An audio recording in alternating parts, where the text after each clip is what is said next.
There will be spoilers ahead. Lots of spoilers, so be careful, won't you?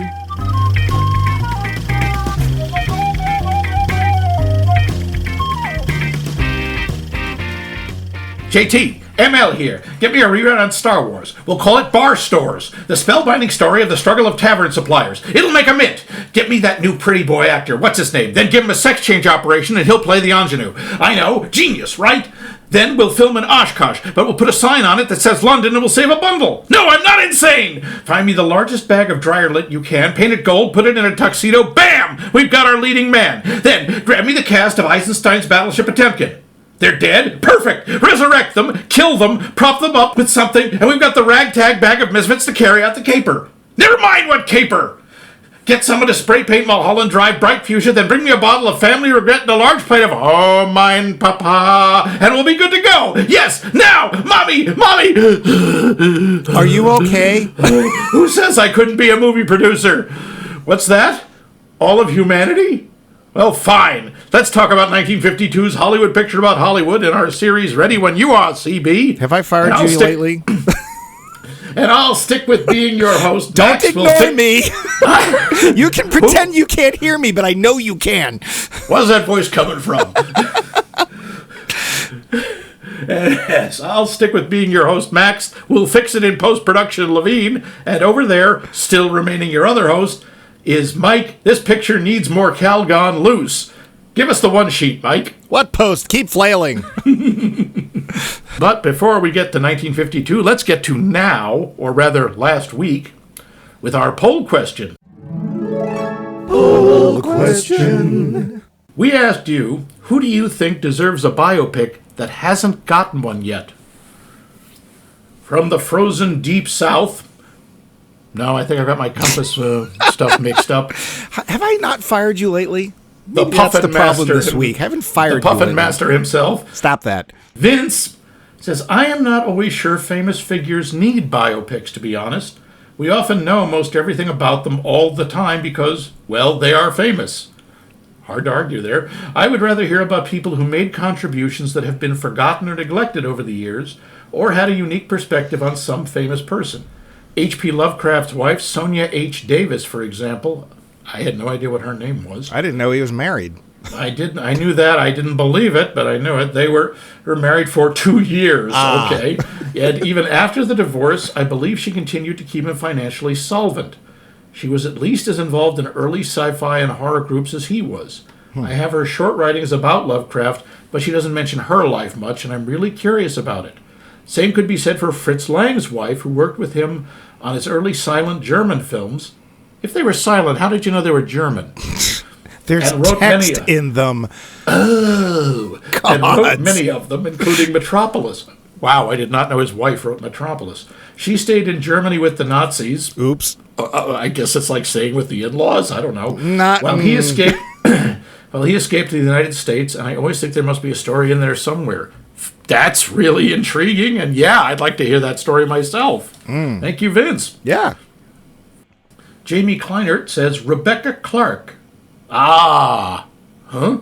British violinist and violist, excuse me. There is a difference. Oh, yes. My father would tell you. And composer. She was one of the first professional female musicians in Britain, and her compositions are brilliant.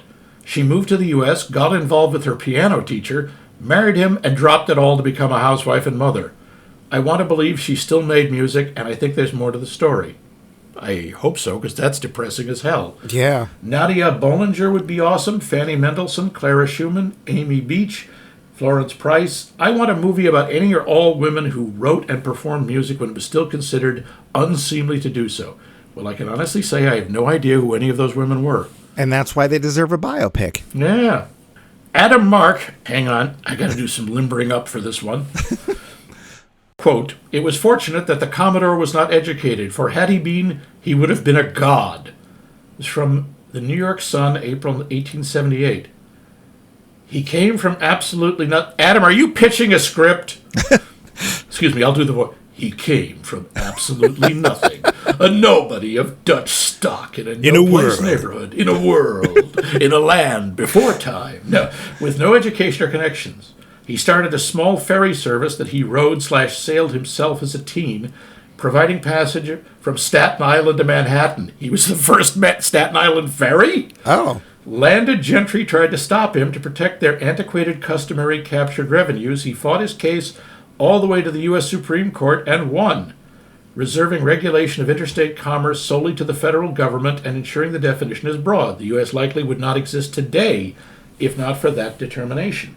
He got in early with steam ferries and the railroads, cornering the market on both, creating the nation's transportation systems that we still use today, and turning New York from a Hat-Irtian, I'm not sure what the word was supposed to be. That's what it says. It's a Victorian term. You wouldn't have heard of it, no. That didn't extend north past City Hall into the global hub of shipping, manufacturing, finance, and federal revenue collection. I'm assuming this is Roger Corman. We haven't gotten a name yet. It could be like Vanderbilt or somebody like that. Yeah, or Rockefeller. I'm not sure. He soon became the richest man in all of history, adjusting for inflation. There's discussion he was richer than even Caesar Augustus, depending on how you compare wealth in completely different eras. And that's hard because it was judged differently. He basically controlled the U.S.'s ability to move troops by land and water during the Civil War. He was the Elon Musk of his era. Oh, God. Oh, dear. Steamships and railroad were the Starlink/SpaceX of their day. He despised his useless sons, resulting in bitter litigation after his death as they fought over his estate like hyenas. At the time, 1 out of every 20 U.S. dollars was in his name.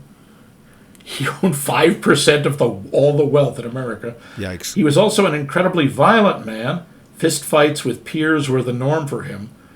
Witting, cunning, he knew basically everyone. DeWitt Clinton, P.T. Barnum, Andrew Jackson, Lincoln, and the young Andrew Carnegie, J.P. Morgan, Gould, Rockefeller, etc. Our entire financial world was created to regulate/bar his financial empire from existing again. He moved through corporate boardrooms, ornate ballrooms, tough barrooms, and the worst slums, unflappable. They called him the Commodore, and no one has ever beaten him in terms of sheer force of personality, ruthlessness, and charm. Trump, rot his soul, can only hope to cosplay him. Cornelius Vanderbilt. That's right. Okay. Yeah, it sounds like that'd be a movie and a half. I think it was. Honorary mention, Napoleon. Ridley Scott/Joaquin Phoenix's effort was so poor, lackluster, and just flat-out chore to view, it was a giant finger to humanity, and I demand a do-over. Wow. Guess he didn't like it. I guess not. Double honorary mention, William the Conqueror. Oh. Imagine the dialogue. Your Grace, the English will not bow to you. I am England. I am the knight. I'm a dish soap. That's because I'm the conqueror England needs, but not the one it deserves. It's complicated. He then actually added later, as an aside, there's more. Adam is back in rare form this week. Good to have you back. As an aside, I much prefer biopics that focus on a distinct or brief portion of the subject's life. The passage of the 13th Amendment in Lincoln, the hour backstage before the launching of the Mac, the Next, and the iMac in Steve Jobs, the week's worth of work of rehearsals and filming of one episode of I Love Lucy and Being the Ricardos. See our entire episode on Being the Ricardos. Yeah, that was neat. As opposed to sprawling multi-decade stories where you basically watch the aging makeup get more and more unrealistic as the story drags. Gandhi, Alexander, or Iron Lady. The best biopic writing evokes an entire life in the story of one day or week, in my view. Interesting. Not sure I agree with that last bit, but that's a lot to chew on. Thank you, Adam. I think it depends on the pick. I definitely did not agree with that with The Aviator, a film that I really found to be boring. They focused on Howard Hughes' aviation career as played by Leonardo DiCaprio, which for me did not work at all. And honestly, after 3 hours of watching him in The Spruce Goose and various other things, he's just starting to get interesting, and the end rolls up on the screen. Yeah. It's like, I want to know about the crazy person. Why are we... Okay. Whatever. Nick Hoffman says, Benjamin Franklin. A biopic of him would be bawdy, hilarious, and profound. That's one of those people I have trouble believing there hasn't been one, but I don't think there has. There have been a crap ton of documentaries, maybe a mini-series, but I don't think there's been a full biopic. Isn't there a series on now? I think it might even be on Apple TV Plus with Michael Douglas playing him. I think there is. I think there is, like Franklin the Diplomat. Yeah, the only weird part is that apparently Michael Douglas said, "Yeah, I'm not shaving my head," because he's not got that Franklin bald with the fringe thing. That thing makes him instantly recognizable. Huh. Yeah, that part. But I think there is. So Dave says,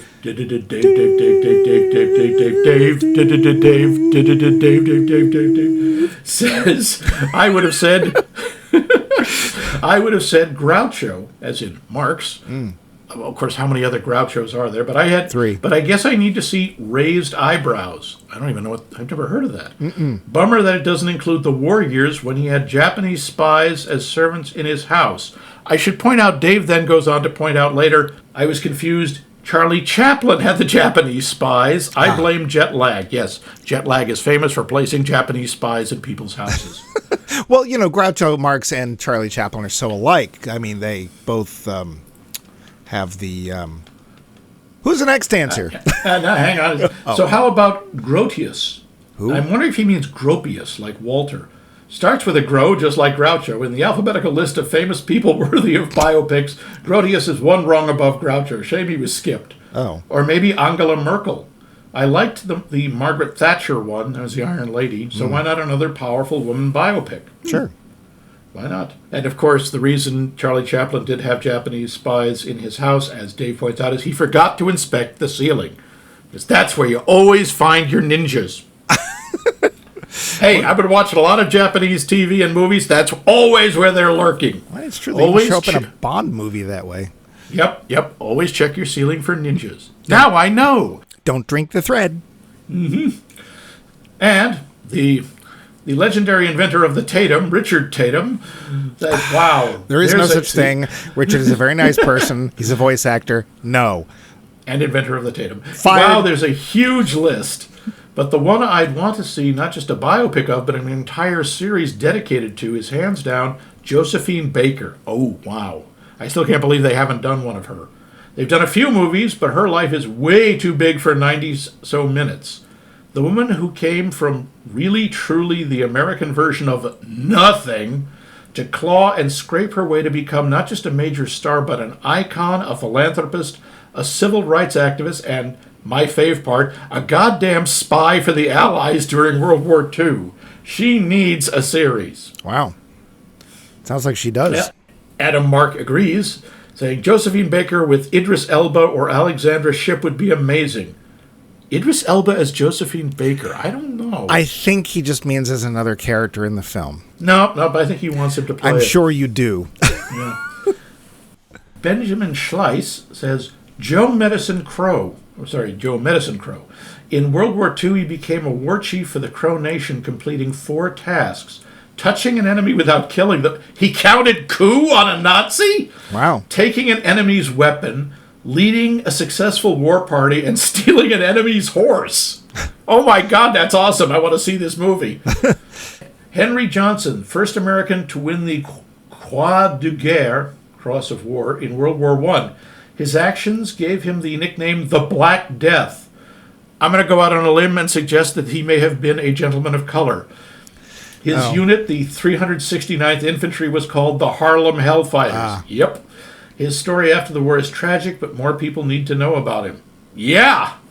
And finally, that meddling Degsy O'Brien, who once again... He doesn't meddle, he's a nice person.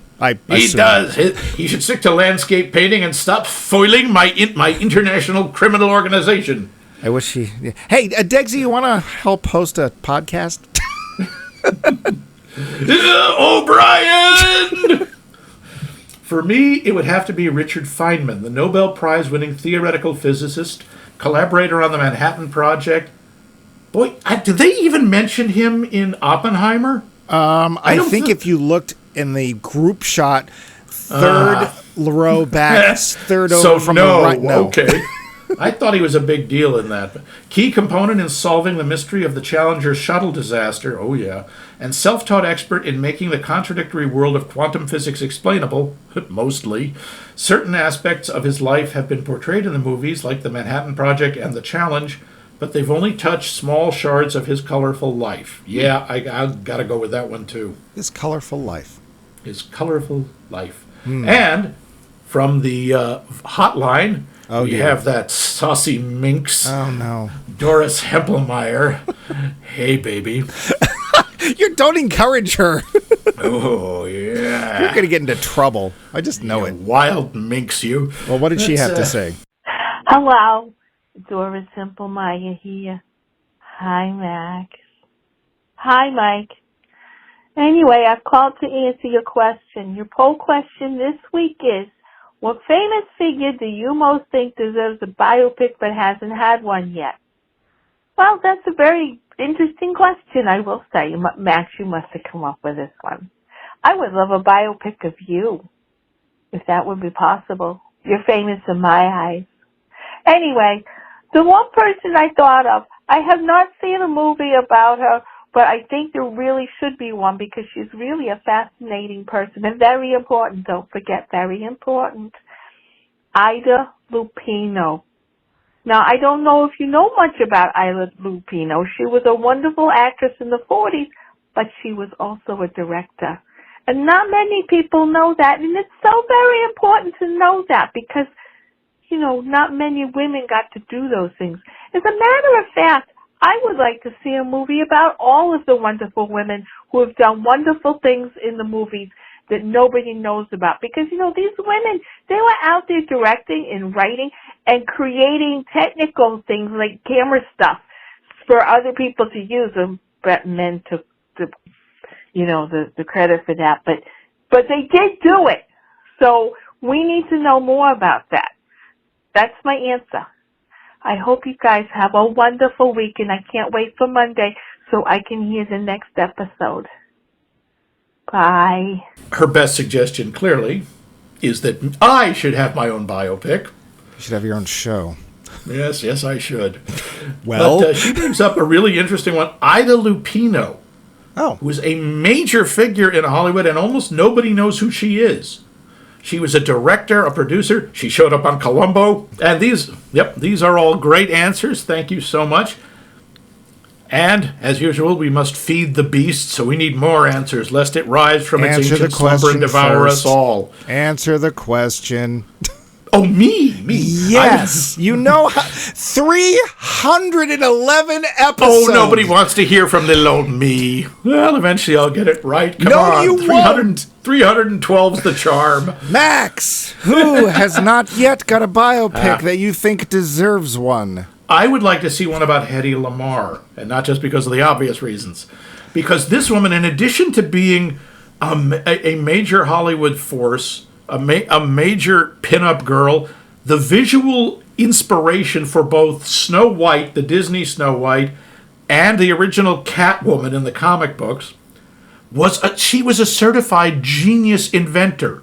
She created frequency hopping radio and spread spectrum wireless communication, which was ignored at first because a woman came up with it, but now is used in a couple of minor technologies you may have heard of called Wi-Fi and Bluetooth. They're cops. Yeah. The woman was a genius, and she was usually just dismissed as being just another hot Hollywood broad. I would love to see a real movie about her. Slalom, buddy, slalom. And no, I'm not talking about Hedy Lamarr, the evil landowner. No, that was a man. Mm-hmm. And what about you, Mike? Who would you like to see a biopic of? I mean, to be fair, everybody else's answers are way better than mine, and they're probably much more deserving and much more interesting. But there's two Hollywood-related people that I were like, I literally know nothing about these people except tiny little bits, and they are one of them's very much in the background and had such a huge impact on what they were working on. And the other one is an actor that never got his due. The first one's DC Fontana. So DC Fontana was... Yeah, he's great. Well, that's why she went by DC. I know, Dorothy. Dorothy was a woman, and she didn't think that the people in the TV production world would take a woman's script seriously. She initially started off as Gene Roddenberry's secretary, and then he quickly realized, oh dear, she can write better than I can, although he didn't actually ever admit that. And then quickly made her story editor, and then also she wrote a number of scripts, but she is directly responsible for pretty much anything Nimoy didn't put into the Vulcans, it was her. And she would have a career after. She actually didn't last the whole 3 seasons. She actually, like a number of people, left Roddenberry and went on to continue to write things and various other stuff. She was the main force behind the Star Trek animated series, etc. But I have this feeling that there's lots there that has never come out, and we would never know anything about her. The other is an actor whom we all know. His name is William Marshall. You may know him as Blackula or as Dr. Richard Daystrom. I am great. M5. Taking a brief look, turns out he was not only a Shakespearean trained actor, he also did opera. I have no trouble believing both of those. With that voice, yeah. And I am betting there is a great story there that we would never get to hear, and it would be because he wasn't a big-named actor and did lots of other smaller parts as well. There's probably a huge story there that we would probably like to hear, but otherwise would never because no one can be bothered. So those are the two I picked. I'm so scared. You know, and there's a deeper. He's very memorable. The few times I've seen him, I instantly remember him. I actually didn't watch Pee-wee's Playhouse, but of course he was on Pee-wee's Playhouse too. So, yeah. So, I mean, you know, along with Lawrence Fishburne as the Cowboy Curtis. Yeah, Cowboy Curtis. So, yeah, but that's my answers for this week. But that doesn't stop this whole poll question thing. No, does we want it? to feed the elder beast of trivia or poll questions. Elder beast. What? And with a question that I quite honestly comes from Mike because I just completely blanked on it this week. What on-screen couple has the worst chemistry? The worst chemistry. Besides me and Mike.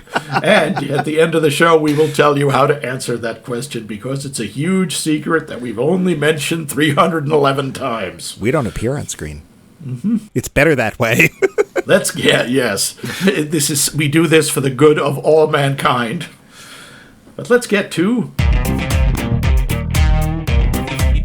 the facts. Budget about $1.5 million. Real quick, I don't think you've yet actually told us what the movie is. It's a secret. Okay. No, it's not a secret. What is it with you? I'm sorry. I'm not having a good day. No, you're not. What film did we watch this week, Max? I forget. No, you don't. We watched The Bad and the Beautiful. I love that soap opera. I thought that was The Guiding Light and the Beautiful. They had a baby. Wow, I really thought I mentioned it in the opening. I really did not. Okay. Nope. Not at all. Well, but speaking of The Bad and the Beautiful, there's stuff about it. Cool. Budget. Roughly, you got to remember, they weren't as obsessive about reporting the budgets back then. About $1.5 million. Box office, about $3.3 million. Technically Really? a success. Very much, yeah. Yeah. I mean, it was a success on another way. It was nominated for 6 Oscars, and it won 5. Really? Yes. It won Best Screenplay, Best Cinematography, Best Art Direction, Set Direction, Best Costume Design, Black and White. Side note, I had forgotten, I think I knew this once, there were 2 awards, one for black and white costume, one for color at a certain period. And Best Supporting Actress. Guess for whom? I'm going to guess for Gloria Graham. That is right. Despite the fact she is on screen for 9 minutes and 32 seconds. We'll get back to that. Yeah, we will. The one Oscar it did not win was and he was nominated, was Best Actor for Kirk Douglas. By the way, this movie still holds the record for the most Academy Awards won by a film not nominated for Best Picture. Yeah, we'll come back to that too. By the way, that record of Gloria Graham's at 9 minutes, 32 seconds on screen, that was the record for the shortest screen appearance time ever to win an Oscar until 1976, when Beatrice Straight won it for her 5-minute performance in Network. Oh. Now, this should not come as a shock to anybody. A lot of the characters in this movie are kind of based on actual people of the time. I'll hold for shock. I'm shocked. The character of Jonathan Shields, Kirk Douglas's character, is a mixture, usually accepted as a mixture of David O. Selznick, Orson Welles, and the producer Val Lewton. Georgia, the alcoholic daughter of an iconic actor, is very clearly based on Diana Barrymore. I wondered if it was a Barrymore. I just didn't know whom. Bartlow, the college professor turned best-selling author turned screenwriter. People usually think he was based on Paul Green, who was a UNC professor who basically followed the same career track. Gilbert Roland's character, Gaucho, is kind of a self-parody. It's basically he's playing himself, who was in fact the Mexican-born actor, once a star in silent dramas, and of course, he's probably best known as the Cisco Kid in a whole bunch of B-Western movies. Kind of ironic that Shields is clearly based on David O. Selznick, as Shields' greatest flop, which destroys his career in Hollywood, is a costly Civil War epic. Selznick's biggest success was a little indie film called Gone with the Wind. Nope, don't know it. Stories about the film's basis were so well known when it was coming out that David O. Selznick asked one of his lawyers to watch the film and let him know if it contained anything libellous about him. Despite the parallels, libellous. I think it's libelous, isn't it? I like to say libellous. It's I bet more you fun. do. Have some more drinks. I'll have a more lemon squash. That's NyQuil. I'll wash it down with some Dayquil. No, they cancel each other out. It just turns to water. Between Selznick's life and that of the also father-obsessed independent producer played by Kirk Douglas, the lawyer said no, there are no grounds for a lawsuit. Okay.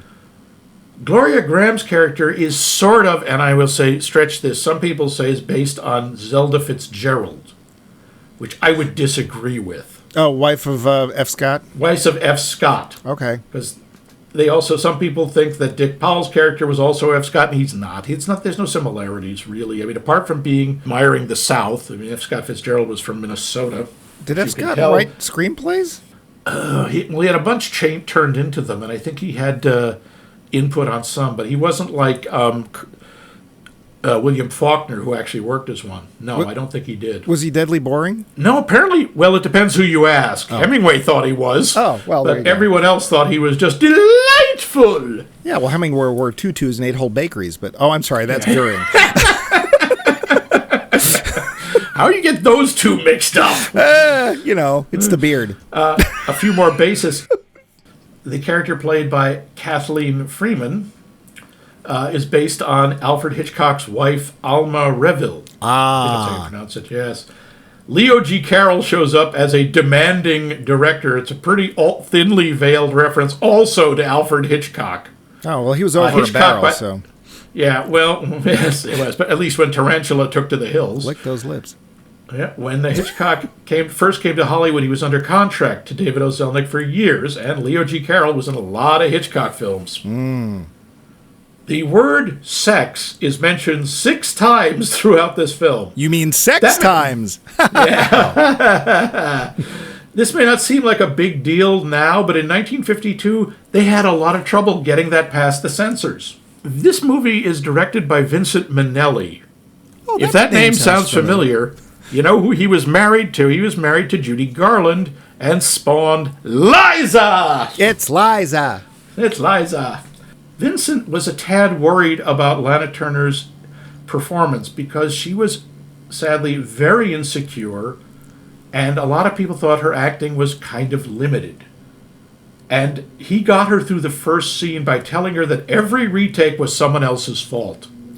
Okay. So gentle coaching, he got a pretty strong performance out of her while also keeping her confidence intact. So she was kind of playing, in a way, herself. A little bit, yes, because also, like the character, Lana Turner started off as an extra who someone spotted, said, you got star quality, and then suddenly she became a major motion picture draw. Oh, everybody know this was her only film. Nobody ever heard from her again. Oh, yeah. Kirk Douglas was, shall we say, intrigued by Lana Turner. Oh? But he couldn't do anything about it because of the presence of her boyfriend, Fernando Lamas. Oh. And I have to say, he looked marvelous. It is better to look good than to feel good. To feel good. There's a deeper again. Besides which, he had to be on a box. Oops! No! The studio costume designer, who we see, who's saying that Georgia doesn't have the poise to carry off the long gown. Did you recognize her?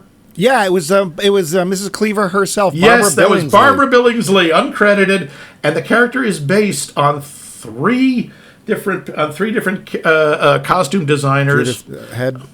Edith Head. Edith Head. Yep. Irene Sullivan and Helen Rose, who actually designed the women's costumes for this film. There is one other very minor character, the wardrobe guy. Yep. Who's talking about the Catman Ned suits. That Glass. is played by Ned Glass, who has been in everything. Everything. I looked up just to find out what his name was, because he's been around forever. I don't think there was a TV show in the 60s or the 70s that he didn't show up in. Never mind numerous movies like the Rebels set, or, he just everywhere. He's everywhere. Vincent Minnelli was so impressed by his performance that he kept expanding the role. I would like to see a biopic about Ned Glass, honestly. Yeah. There's some really interesting stuff coming up about him. After 2 days of shooting, he still needed a close-up of Glass, but the next day the actor didn't show up. Minnelli and MGM didn't do a very thorough background check on this minor actor. Oh, right. And turns out Glass was blacklisted. And, he was, in fact, a member of, not the Communist Party, but a communist-affiliated party. And the night before his final shots, studio security had called to inform him he wouldn't be allowed back on the lot. Oh. After a very hasty conference with studio executives, MGM decided they would rather ignore the blacklist than pay the $20,000 to $30,000 it would require to reshoot the scene. So it's this didn't get a lot of play, it didn't get a lot of report, but for one moment, MGM ignored the blacklist in 1952, which actually took a certain amount of stones. Yeah, and again, that is the type of actor I'd like to be. Just a character actor that shows up in everything. Yep. In conferences with Kirk Douglas, Vincent Minnelli suggested he downplay his character's explosive side and focus on charm instead. That's kind of a stretch for Douglas, who was known for playing very volatile characters. Douglas agreed, but throughout shooting, whenever he finished a scene, he would say, "I was very charming in that scene, wasn't I?" Or, excuse me, "I was very charming in that scene, wasn't I?" That's my flawless Kirk Douglas impression. After filming was completed, Douglas sent Minnelli a note complimenting him for getting out of me such a much more quiet quality than I've ever been able to get in any picture. The composer for the music for this movie, David David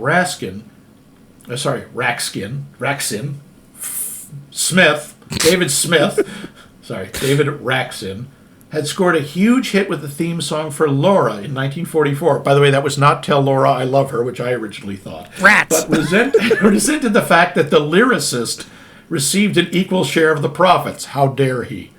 As a result, he insisted that the love theme from this film be released strictly as an instrumental. It became a hit, but not the same level for the theme from Laura. Didn't work with Gene Roddenberry, but that's a different show. Yeah. The motto of Shields Pictures Incorporated, the coat of arms, says, "Non sans droit." That is, by the way, the coat of arms, or at least the, I don't know what you call it, slogan. The same thing on Shakespeare's coat of arms. It means not without Detroit. It means not without right, you ding-dong. Oh. Yes. It means, you don't get to carry a coat of arms without the right to carry a coat of arms. Oh, I thought you meant the right-hand side. Okay. Yeah. In the movie, the shots of Catman, which is very hard. Cat. Da-na-na-na-na-na-na, Catman. The little girl who screams at the beginning, if she should have seemed familiar, because that is Sandy Drescher, who is best noted as the traumatized little girl who, when she gets a whiff of some formic acid, comes out of a trance-like state and screams, "Them!" in the movie of the same name. I thought you were going to say she was the mother of Fran Drescher, or... No. The elegant, bejeweled older woman seen on Joe's arm at the cocktail party or Vajazzle is Bess Flowers. I have heard of Bess Flowers. She is a legend. She is called the Queen of the Extras. She was sort of a good luck charms, and she had done a cameo appearance in over 1,000 movies in her decades-long career. She's the Alan Tudyk of her day. Mm-hmm. The scene in which Georgia drives off into the rainy night after discovering that Shields has been cheating on her was so complicated that it took weeks after she'd finished the rest of her scenes before she got to film it. Vincent Minnelli put the car's interior on a turntable, then choreographed the camera's moves in and out as the turntable shifted position. He instructed Lana Turner to build her emotions to hysteria throughout the complicated take. It took a day to get all the angles he wanted, and by that time, she really was hysterical. Wasted a whole day on that, huh? Interesting. Yep. Oops. There's more, of course, but I think that'll cover it. Yeah, that's, Okay, cool. Well, that only leaves us with you to tell us the story of The Bad and the Beautiful. 3 major Hollywood figures, a writer, a director, and an actor, walk into a bar. No, crap, sorry. They're all contacted by a big-deal movie producer about a new picture, and all 3 turn him down sight unseen. Turns out all 3 of them have a past with the producer, Jonathan Shields, played by the man with the cloven chin, Kirk Douglas. Reluctantly, they accept an invitation from one of Shields' money men, Harry Pebble, who sounds like a Flintstones character, for one last pitch.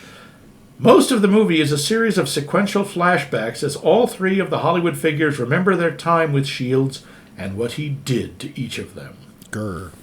For Fred Amiel, played by Barry Sullivan, Shields got him into the director's chair for the first time and then stole his movie right out from under him. For the actor Georgia Lorison, played by Lana Turner, it's the memory of how Shields both turned her from a background player into a star and then broke her heart. And finally, the writer James Lee Bartlow, which I still question is a real name, played by Dick Powell, recalls how Shields made him a successful screenwriter and, accidentally got his wife Rosemary killed. Yikes! Never mind, potentially had her in a relationship with... Yeah, basically pimping her out. Yeah. Shields wants to work with all of them again, and they're having none of it. Or are they? That's pretty much it. The film. So, Max, have you seen this before? I don't think you had you? I not only had not seen it, but before I was looking about movies about Hollywood, I don't think I'd ever heard of it. Yeah, me Had neither. you? No. And it's a Kirk Douglas movie. And Lana Turner. You'd think this would be... And Walter Pidgeon, for heaven's sake. Yeah. There's a lot of major people in this movie. I gotta say, Walter Pidgeon is always taller than I think he is. I always think of him Walter as shorter. Pidgeon is huge. He's a very large person. But I'm huge. He's only one of quite a number of people that happen to be in this film. Do you want to do our cast thing? Let's talk about let's start with Ms. Turner. She's pretty. Yeah. And she's fine. I'm afraid I kind of think Minnelli was right. She's okay, but her range is kind of limited. Well, here's the problem. I don't honestly know Lana Turner as an actor. I know her as a name. I know that she was va va va voom, Lana Turner kind of whatever. This is, as far as I know, the only performance of hers I've seen, and I know it's an early one. And you didn't see her on the Love Boat? Oh, dear gods. I'm sure I did. I have this sinking feeling. But she's fine. But I'm not going to blame her. We'll get back to that. So, what did you think? Okay, I think she does a fine job. I think she's good. I don't think she's great, but she wasn't supposed to be great. She was a bombshell. She was one of that generation, Carol Lombard, Veronica Lake, the beautiful pale blonde, slightly interchangeable actors. But remember when we actually watched Some Like It Hot and we started talking about Marilyn Monroe and realized that there was actually a lot of skill there that most people don't remember?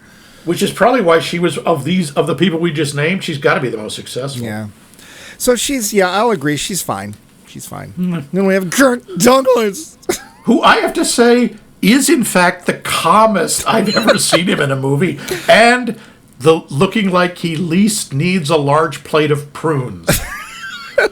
Yeah, I'm sorry, him and Charlton Heston, they always look like they haven't taken a dump in a week. And Charlton Heston's always greasy. I don't know what it is about him. Whatever part I've seen him in, he's always like, somebody mop that forehead and that face. This is not my favorite Kirk Douglas role. There's one point where he finally apparently has had enough, and I don't know if that's the character or Vincent Minnelli, but he just lets loose, and suddenly all this energy comes out, and it's a little over the top because it's kind of out of nowhere, but it also just made me feel like we missed out. Like there's more to Kirk Douglas, and we didn't get to see it, but that's... I really liked his performance of this because it is a lot more understated and a lot more charming than he usually was. Is it? I mean, yeah. I think so. I think he's supposed to be more charming than he actually is. Well, that may be. He isn't... Charming isn't his big thing. He's very charismatic. Yes. But he isn't necessarily a schmoozer. He isn't the sort of guy who you... I don't believe him as someone who could talk anyone into anything. And that's a problem. Really what Shields is supposed to be like. Walter Pidgeon. Walter Pidgeon is fine. Yes. The Dr. Exposition. Yeah. One of my notes is, this isn't really a film, this is just montage and narration. And that's where Walter Pidgeon comes in to start. He's not the only one who narrates. But I get Walter Pidgeon. I get where he's coming from. I don't know him from many parts. My favorite part, his least favorite part, is Forbidden Planet. We got to see him in How Green Was My Valley, which, we had opinions about. And here, I don't think it's a huge part. He is sort of the brackets of the film. He's the one who gathers the characters together and is basically begging them. I don't think it's his best performance. I think he's fine. Yeah. That's basically how I felt. Dick Powell as the writer man. Yeah. James Lee. He's there. My note for him was grumpy and boring. He was, of the three, the least interesting as a person. I didn't get him. I mean, initially, he clearly does... He's, as Georgia points out, he's the one who starts out hating Shields and ends up liking him. Why does he hate him? Well, I have no idea. Why does he agree to go and write the script? We don't know. We don't see it. Yeah, we do. His wife wants him to. Rosemary really wants him to. I guess, but... James? I don't get you. I basically found it seemed like even the actor Dick Powell was just bored. Like all of the scenes with him, he just looks like he'd really rather be somewhere else. And I don't get that being the character because we don't know anything about him except he's a novelist who novs. And that's, I don't know. Yeah, of the three, I think he's the weakest. Yeah, Barry Sullivan. And we got Barry Sullivan as Fred. Is it Emil? Emil. It's her. Yeah, there's a number of names in this thing that I had to keep telling my computer, no, that's how it's spelled. Yeah. Bartlow, Emil, Pebble with E-L, not L-E, because woo. He's fine. Yeah, he does a decent job. I believed his character more. I understood his character more than I understood James Lee. Yeah, he's fine. Gloria Graham, though. Old Violet Bix. And Ado Annie. I didn't know who Ado Annie's with. From Oklahoma. Oh. Is she the one with the long hair? She's the girlfriend of Gilbert Roland? No. What? Rosemary. Who is Rosemary? Yeah, no, Rosemary is James Lee's wife. Okay.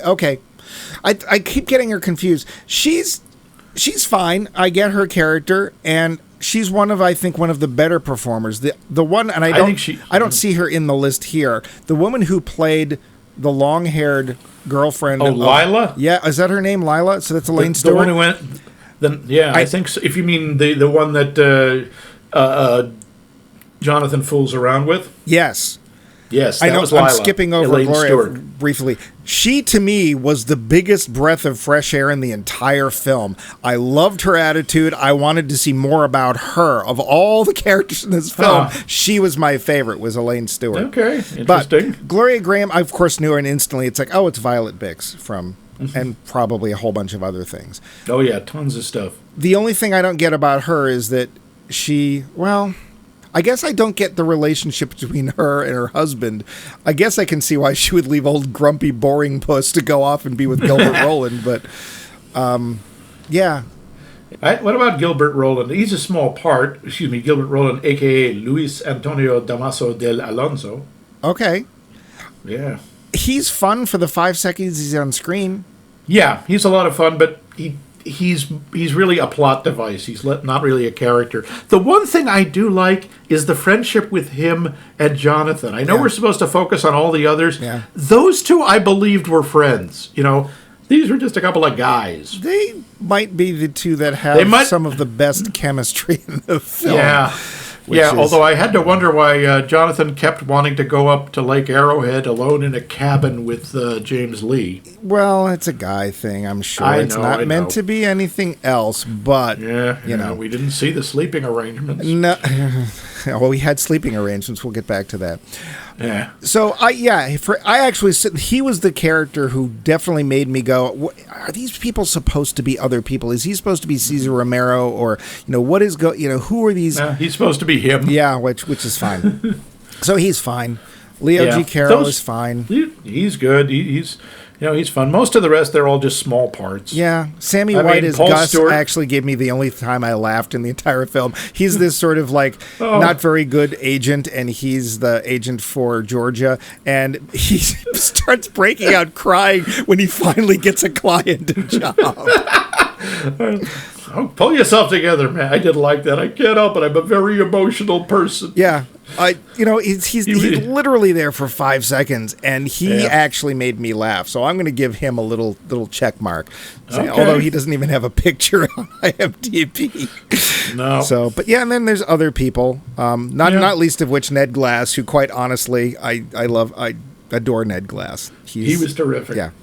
So yeah, we have some performances arranged from fine to decent, fine plus. Yeah. But not my favorite for anybody. I don't know if it's a favorite. We'll get to it, but I think the opening is kind of or not the opening, but like when we first meet Jonathan at his father Hugo's funeral. Yeah. And it turns out he's paying all these people, the mourners, to be there. Right. $11 a piece. Well, even before which, by the way, in 1952 would have been the equivalent of $225 today. Neat. So that was serious money. Well, I mean, even before that, though, thank gods we get a racial stereotype. Oh, good, because we get to see George's... Oh, yeah, basically Mammy. Yeah. And then somebody, I think it's actually Harry Pebble, Walter Pigeon, refers to our three main characters as youngsters. And I'm like, people were just older then, weren't they? Everyone was older. Yeah. But we go through this funeral and a few other things, and then we get to the whole, are you going to work or not going to work for Jonathan again? It's 20 minutes in, and we really don't know anything about our main characters. Mm-hmm. And then we start doing the Orson Welles. Why can't I remember the name of the movie? Citizen Kane. We do the whole Citizen Kane. Well, if you remember, back in the early days. Yeah, except they're not relating these stories. These are just their memories. Yeah. Each one gets like a chunk of the film. To I remember it like it were yesterday. And they don't quite doodly-doodly-doo, but they come close. They want to. And that's when we get to go see Ned Glass in the Catman movie. Which, again, is a little nod to, I believe, David O. Selznick's movie, the original Cat People. Which I heard that original Cat People was actually pretty cool. Although, was there an American one, but there was previously a German one? I think that might be the case. I can't remember. There's something like that. Yeah, because one of them's good and one of them isn't. I'm willing to bet that the one that we're seeing is not. Although, they talk about only being in shadow and stuff, and that brings forth something that Hollywood tends not to learn, and that's the idea that sometimes less is more. Yeah. I wish they'd learned it in this film. Oops. But yeah. Oh, dear. Yeah, well. So we get to see the beginnings with Fred Emile, whatever. Yep. Whatever. And we get to see how he came up with the screenplay for How Green Was My Valley or whatever it was supposed to be, and then he didn't get to direct it. Was that supposed to be a real film? Did you see anything in trivia about that?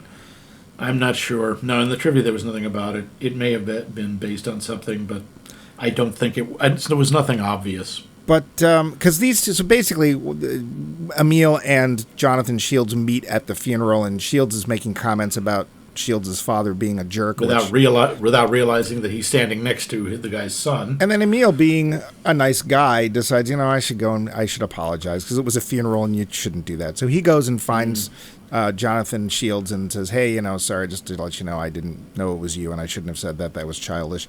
And then basically Shields says, hey, want to be friends for life? And pretty much. They get together and decide to go into Hollywood and make movies, and that the Catman movie is one of them. But they managed. Again, I liked their relationship. I thought that was kind of believable. It was one of the more believable ones. I'm not sure how completely believable it is. The thing that got me is that sequence where they're hanging out with the woman who eventually becomes Fred's wife. Okay. Vanessa or someone. And Jonathan produces the proposal. He's the one who's got a ring. He's saying, well, you should ask her to marry you. Hey, you should say yes. Yeah. He stage manages it, which I thought was actually kind of a nice touch. Like, all right, this is kind of an indication of what the relationship is like. Well, except that the problem is that we see a cool relationship. We see two guys that we should be rooting for, I guess. And then instantly Jonathan sells him out. And it just, like, right then and there, it's like, well, now I don't like the Jonathan character, so anytime I see him from now on, I know he's a jerk and I'm not interested. Well, we'll come back to that. Because one of the things, especially that Harry Pebble, I see Walter Pigeon, I think of Walter Pigeon. Except I want him to have a mustache. I just want him to have one. He should have a mustache. As he points out to all three of them, he's like, yeah, he absolutely ruined you. Let's see, you're one of the most successful directors, you're a successful actor, you're the highest paid screenwriter. That's one of the questions is, did what he did to you balance out what he did for you? That comes at the end of the film. Well, that's not fair. That comes at the end of each person's segment. Basically, it's like, well, didn't you learn a valuable lesson? Yeah, some of that works. And so, honestly, Fred is the only one where I can actually see that. Because it's like, really, was what he did to you so bad? Well, let's see. With Georgia, Jonathan emotionally manipulated her, pretended to be interested in romantically, shattered her heart. Yep. Here's the thing, though. Did he pretend? Because there was every indication for us as the audience, never mind her, that he really did care for her. And then out of the blue, acting as he never has before or after, he decides, I can't be with her, I must be with this woman, Lila, and now I'm going to let her loose. It had nothing to do with Lila. I think, and this comes across, I think, in a few other things, he doesn't want to be close to anybody. He wants no distractions. He sees other people, he seems to see personal relationships, love, as something that detracts from making movies. And all that matters to him is making movies and getting people to respect him as much as they respected his father. Well, and that's a problem. Because it's not something that's going to make us align with the character. I don't think. We're not sure. I'm not sure we're supposed to like him. Oh, I think we are, because there's that ending. And believe it or not, we're actually nearly at our ending. Yeah. What do we need to get out before we decide whether we liked it or not? Because I would like to say I think a lot of the dialogue is a lot of fun. Really? I like the stuff where George is talking about Gus. Like, Gus was my agent. Gus is still my agent. Right then, you know everything you need to about Gus and a lot about her. Okay. She's loyal. You know that. And like when she's been sewn into that dress, she can barely walk in. Can you sit down? No, that's perfect. Yeah. I had two quotes that I wrote down. One of them I think it was Harry Pebble talking or somebody talking about the elder Shields. And he said, when I was 15, he taught me the facts of life. Ah! Oh no, it was Jonathan talking about an older actor. I can't remember. Yeah, he was talking about George's father. That's right, Mr. Lorison. That's right. But I was just like, I don't think you meant that the way it came out, but I hope it didn't mean the way you came out. Yeah. And he gave me my first drink, my first cigar, and taught me the facts of life. Yeah. The other quote I wrote down was a description of the film that Jonathan Shields ends up directing, and the quote is, "A turgid, boring movie." No. It's like, well, it was brave of you to put that in there, wasn't it? Oh, dear. So Lila has a good line, there are no good men, Buster, only men. that was a great line. It was greatly delivered, and I really wanted more of her because she was the most interesting thing in the film. But I thought Georgia had a really touching line when she wants to marry Jonathan. Like, if we were married, I wouldn't take up much room. it was just sad. Oh, but it's sad, but it's also kind of adorable. Yeah. And as he puts it, would you marry me, Jonathan? Not even a little bit. I don't need a wife. I need a star. He's right up front. Yeah, except the way he says it isn't very convincing. It seems like he's sort of joking. But, it's almost out of time. My tape is running out.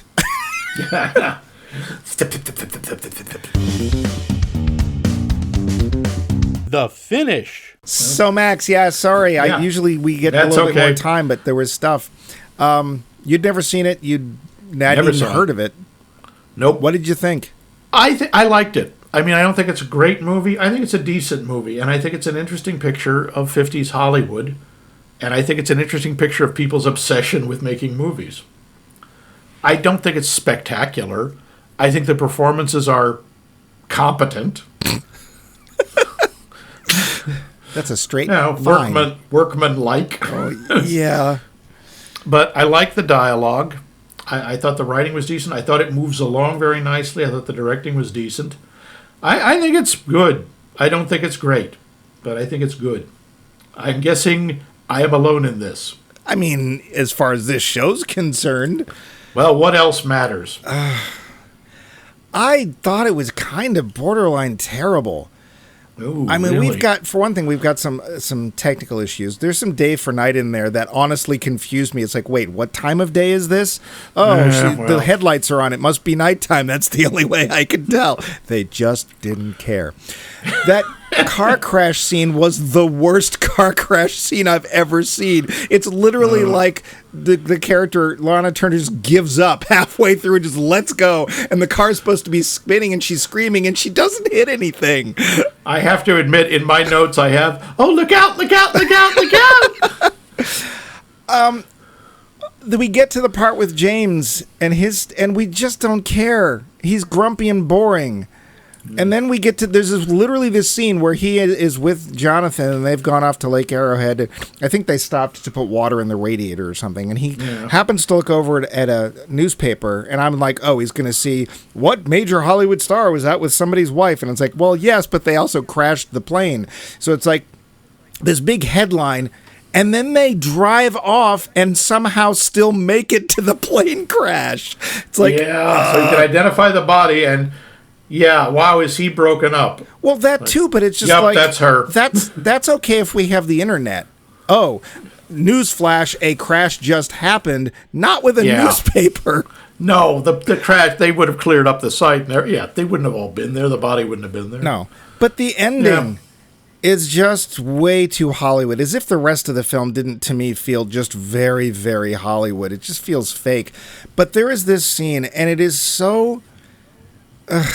so the three characters are in the dark. The phone has rung. They were with Henry Pebble, and Pebble says, please just say yes or no when I get him on the phone. He gets Jonathan Shields on the phone, who's not even... Kirk Douglas doesn't even finish the film, so we can't even hear his voice. And he basically says, are you going to work with him? They're all like, no. And Harry's like, well, I can't help that they won't work with you. They go wandering off.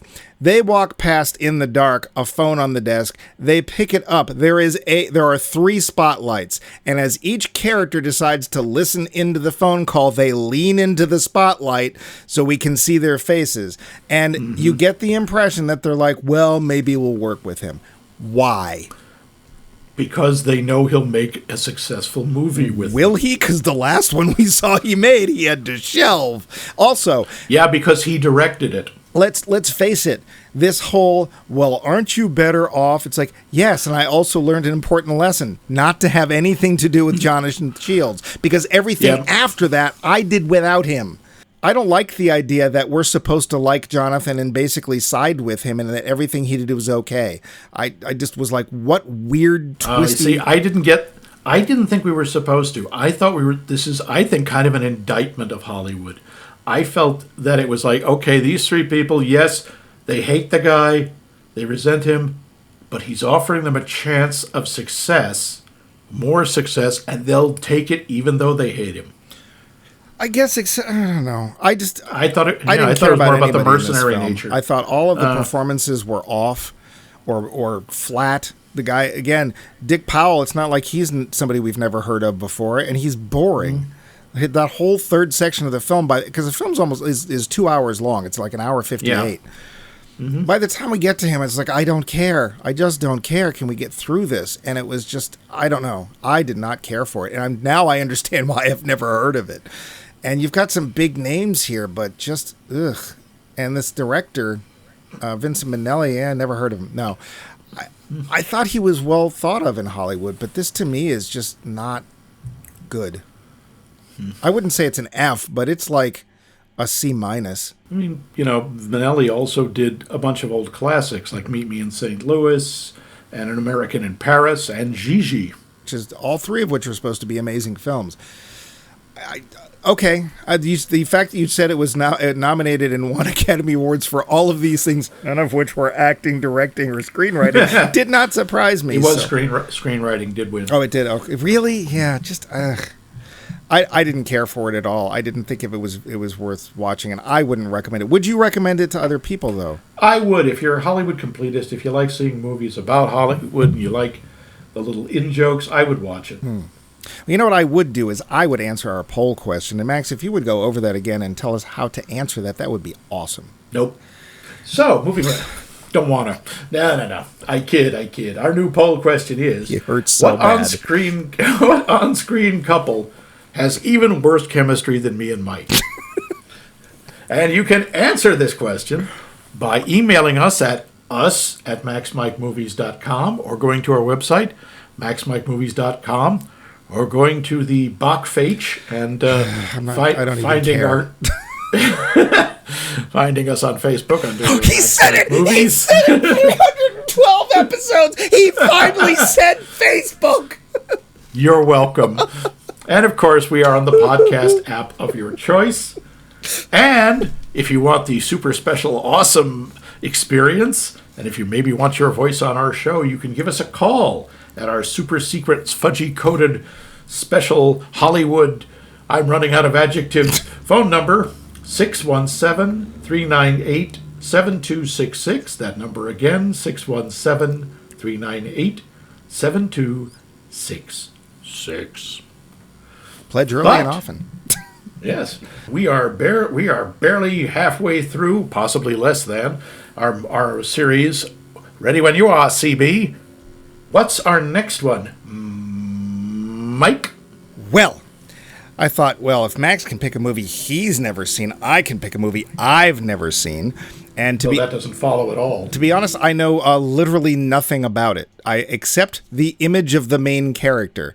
And I remember seeing previews for this film and thinking, that looks really interesting. I should see that. And I think it's from the 80s, and I never saw it. And apparently it has something to do with Hollywood. So if I'm wrong, now's the time to tell me. But how can I turn away the chance to see a film about a guy called Barton Fink? Because... How indeed. Yeah. I guess is it a Coen Brothers film? It is a Coen Brothers movie. Oh, and it's got somebody like John Turturro or something in it? John Turturro. It's got two Johns. Oh. For the price of one, John Turturro and John Goodman. Oh, that's an interesting mix. Wait, they were both They were both in the dude. Big Lebowski. They're also both in Oh Brother, Where Art Thou? Which I did. Did I see that? I don't remember. And that's Coen Brothers too. So yes, it is. Well, hopefully he won't fink out on us. I don't know what that means. But don't think out on us. My turn. You're fired. Tune in next week for Somebody Movies, won't you?